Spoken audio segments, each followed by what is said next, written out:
In this example here, on trig identities and approximations, we're first going to take a look at approximations.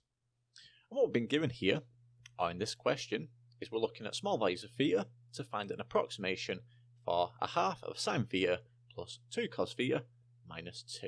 And we're looking to find any value of theta where the expression is equal to 0. So what we need to do here is take a look at what functions we've got, our trigonometric functions. So we've got sine theta here, and we've got cos theta. So what we're going to need then is the approximations for sine theta and for cos theta. So let's just denote those first. And for sine theta, this is nice and straightforward. This is simply approximated to theta. Okay, so for sine theta, this is approximately theta. Cos theta, there's a little bit more to it, but nothing too complex. And for cos theta, this is approximately 1 minus theta squared over 2, or 1 minus a half of theta squared there. Okay, and we're going to use these approximations now for this expression. So here now, all we need to simply do is replace our sine theta with theta. We're going to have cos theta here, so we need to replace that with 1 minus theta squared over 2, and then we just subtract 2 off at the very end. So therefore, using our approximations, what we obtain is a half of theta, so a half of theta, plus 2 lots of our expression here for cos theta. That's 1 minus theta squared over 2, and then we subtract 2 off at the very end. Okay. So first let's clean up this expression here to find our approximation, and then we're going to set this equal to 0 to find the value of theta. So here now, cleaning this up, well, there's a half theta, we can't do much with that at the moment, so we'll just leave that as it is. That's a half theta. We've got 2 times 1, so that will give us plus 2, and then we do 2 times minus theta squared over 2. And the 2's will simply cancel there just to give us minus theta squared. And then finally, we've got this minus 2 here. And if we just take a look at this now, we've got a plus 2 here and a minus 2 here. So they'll just cancel, like so. And what we simply get left with then is a half of theta, or theta over 2, minus theta squared. And this expression here, as we're told, is equal to 0. And all we simply need to do now is solve this for theta. Okay? So in this case now, I'm going to take it across to the other side just to make this theta squared here positive.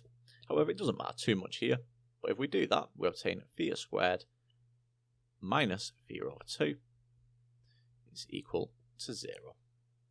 And from here now, all we'd simply do is factorise.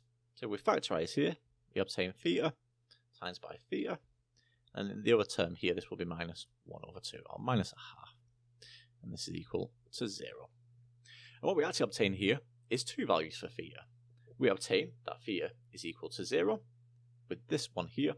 So therefore, give our answers over here. Theta is equal to 0.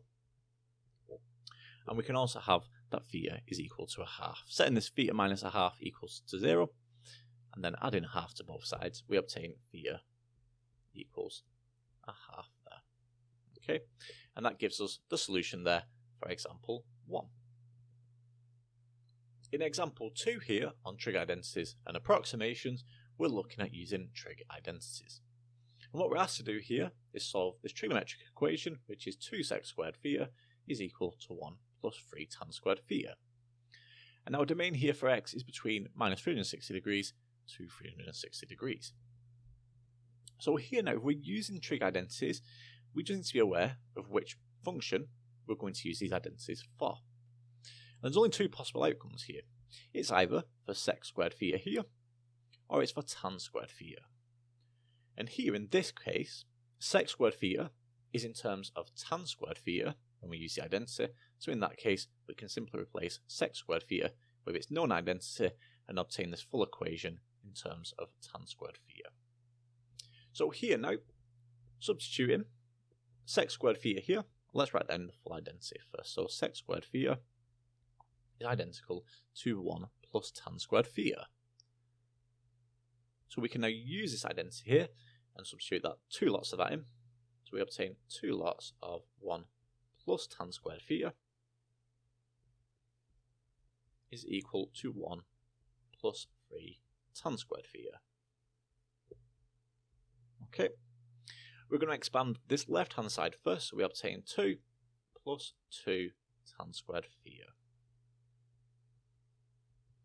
And this is equal still to our right-hand side, which hasn't changed, of 1 plus 3 tan squared theta.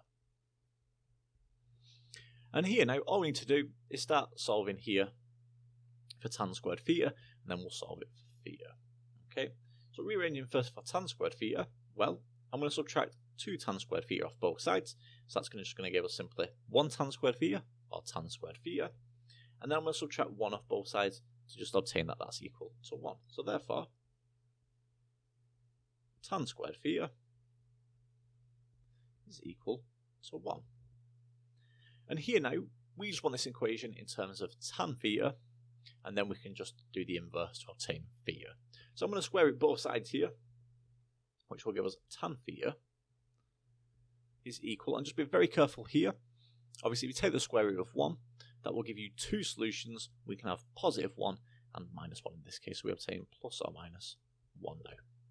Okay, and in this case, simply, if we just want our solutions now, we just take tan inverse here, and we've got 2 solutions possible, this plus 1 and this minus 1. So we're going to obtain quite a few solutions for theta in this given domain here for x.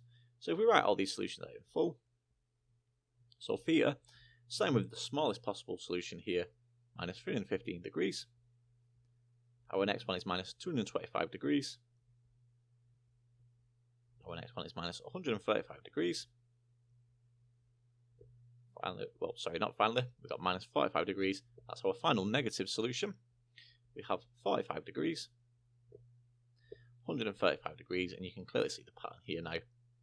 225 degrees, and then finally 315 degrees there. And that gives us the solution there to example 2 on using identities.